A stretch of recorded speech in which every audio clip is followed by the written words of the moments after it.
Okay, so my next problem, challenge, opportunity to learn, my fridge has now decided to die. So for the last 2 weeks, it's been going between, it'll still be on and it's still running, but it won't be cold. And then I'll plug it into the 240 to sort of get it going again. And even if I take it off the 240 and put it into the 24 volt, it will start to freeze things. So I've thrown out so much food because it's either gone warm or it's frozen, like my fruit and veg. So yes, anyway, I took it to and the other thing is, like, overnight, if it decides that it wants to freeze, it's like draining my battery, something chronic. So anyway, I went to a fridgy place this morning, and he took one look at it and said, yep, sorry, it's the thermostat, and they don't make parts for this one anymore. And I said, of course they don't, because that's my luck. So anyway, I've had 3 very good years with this one. It has really frustrated me, though, pulling it out, and I have just replaced the sliders on there, but I'm done. I want a fridge that I can open up from the front. And they do have one there that will fit in the space, hopefully. I don't know, it should theoretically. Yes, so it's going to be $1,000 for a new one, but they have a second-hand one there, and it's $400. So obviously there's no warranty on a second-hand one, but I really hate waste. I actually hate the fact that I have to throw this full fridge out, like the whole thing, just because of one small part. Like, that drives me insane. I hate that waste. So if I have to do that to this, at least if I buy the second-hand one, I've stopped that from going to waste. It works. But anyway, I don't know. That's my theory, and I'm sticking with it. I'm trying not to be wasteful. This is my current fridge. It's an EvertZ 40 litre. And yeah, it's been great for what I need. But yeah, these are the sliders that I've replaced recently. But yes, I'm going to have to, in order to fit the new one in, I'm going to have to take all of this out, that piece there out. I'm not quite sure how I'm going to get that. Looks like maybe it's just screwed in. And so the new one should just fit in there, but I'll only be able to hopefully just attach it here, because obviously with front opening ones, they've got to be attached in there, and I can't attach it on that side because my RCD and my DC to DC. So yeah, hopefully just attaching it on this side will work. Fingers crossed.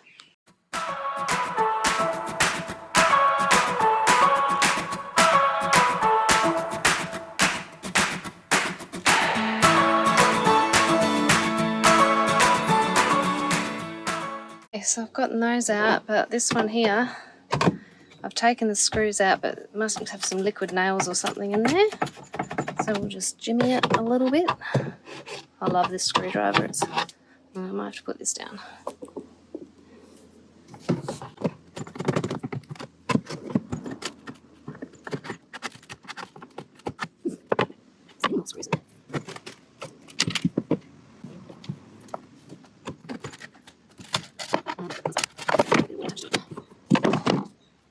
Now, when I went and saw the fridge guy, he was kind enough to slide it into the spot, and we were obviously having a bit of issue at the time because I hadn't taken out all those other pieces.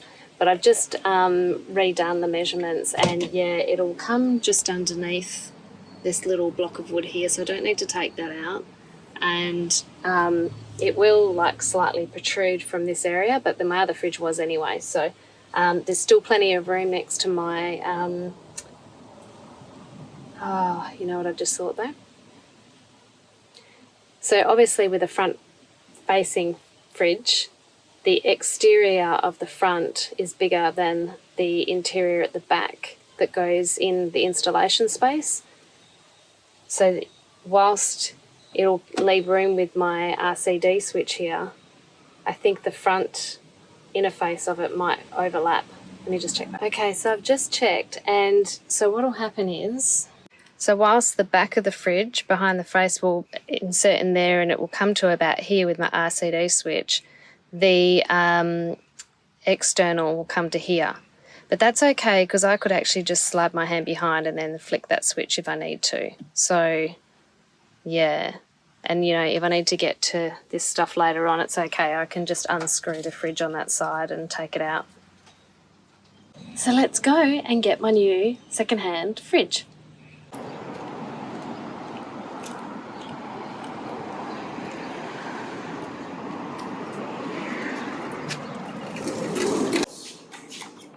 Right, so once it drops below that 10.75 volts, because of the nature of the motor, it will still run, but it doesn't do a full compression. Oh my God, that guy was so helpful. He did the plugs for me on it and everything. And now the plug, the DC plug switch in my van to the fridge is playing up. So anyway, I do need to give this thing a clean before I start it.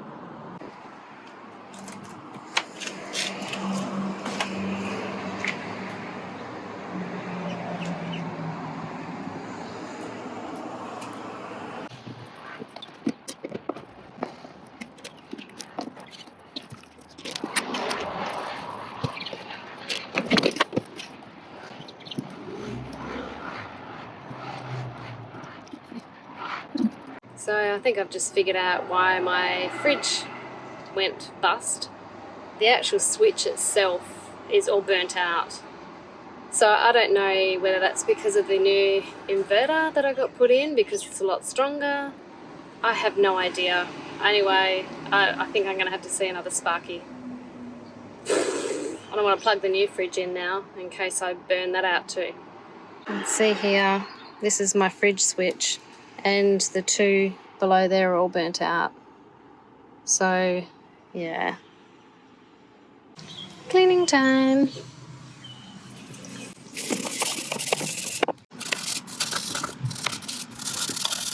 Okay, so I went and saw another Sparky, and he said that the switchboard I had really wasn't big enough for the setup that I've got.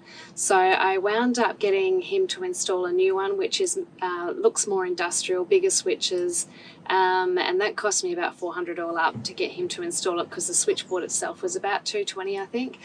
Anyway, so yeah, he's hooked that up, and he's like reduced the amount of connection points with the power cord to the fridge, so that, you know, there's less room for error or power surges or whatever.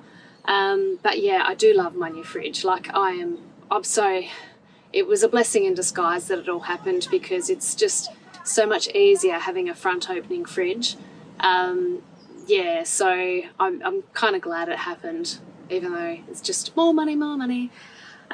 Anyway, so I'll show you the switchboard that he's put in. So you can see it is a bit bulkier than my last one, and that's my little, you know, dodgy naming of everything. Yeah, so it's got a few more ports, and I've got a couple of spare switches now if I want to add anything else. So yeah. But yeah, so my fridge has been in for a couple of weeks now. I'm loving it, but I can't stand things looking untidy. So there is this gap here above the fridge, which irritates me, because you can still see the top of the fridge there. So I've just got a spare bit of wood. So I like little bits and pieces of the van that if I've taken something apart, I try to keep pieces of things like this, because in case it comes in handy like this, and it just so happens that it perfectly fits in that spot. So I'm going to paint the front of that white, and I'll have a think about how I'm going to actually install it, because I don't have a drill still. Makita, if you're watching. And I'm also going to paint the front of the fridge. So I still have some paint from when I was doing the original fit out of the van. So I'm going to just sort of like prime that today, and then I'm going to paint something funky on there. What that will be yet, I don't know, but let's go.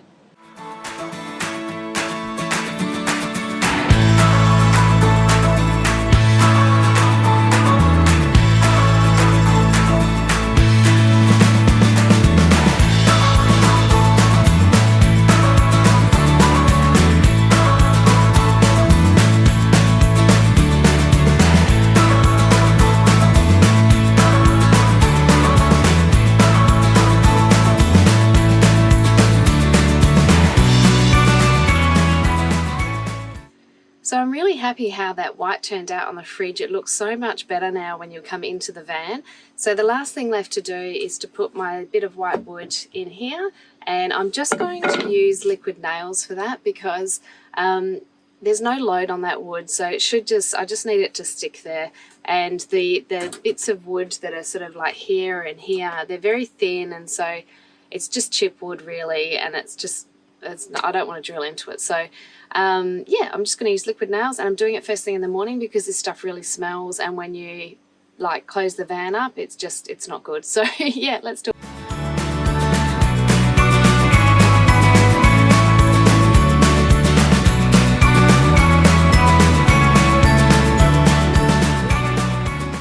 I know I should have something to clamp it in place, but I've just put the little nozzle there to try and hold it up. So yeah, hopefully it'll just stay where it's meant to.